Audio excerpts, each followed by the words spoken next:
Meanwhile, Tehran is hosting a Friends of Syria meeting in hopes of reaching a peaceful solution to end the crisis. To hear more about these talks and the role that Iran plays in the Syrian crisis, I spoke to Ghanbar Naderi. He is a journalist living in Tehran.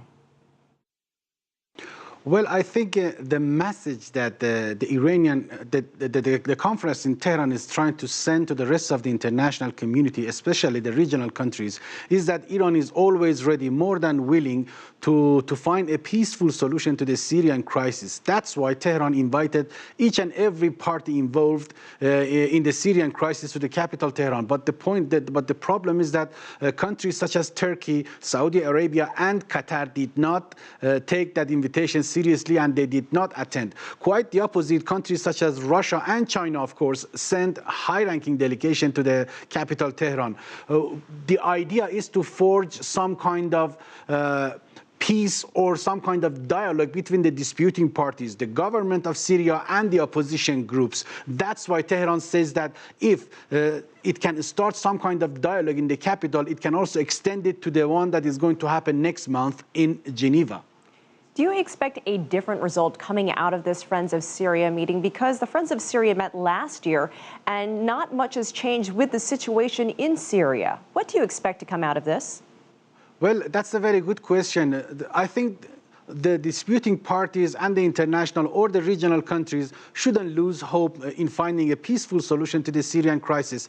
The problem is that now the situation in Syria has gotten out of control. We have the problem of, American officials like John McCain meeting with the Syrian rebels inside the Syrian territory, which goes against the international law. From the other side, we have Russia sending S-300 missiles to Syria. Then we have the European Party, which has lifted the arms embargo on Syria so they could send arms to the Syrian rebels. So you see that the situation has become more than ever complex and dangerous. What Iran is trying to say at the capital here, Tehran, at the conference, is that the situation has got out of control and it is dangerous. It is going to harm the region and beyond, and somebody somewhere has to stop it. Iran says that sending arms to the Syrian rebels is wrong, and the best possible solution is to somehow find a communication channel, build a communication channel between Syria and the rebels. That's why today the Iranian Foreign Minister Ali Akbar Velayati proposed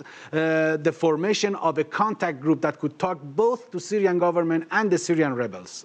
So this could be a reset of sorts, a stepping back or a way to ease the tensions in the region.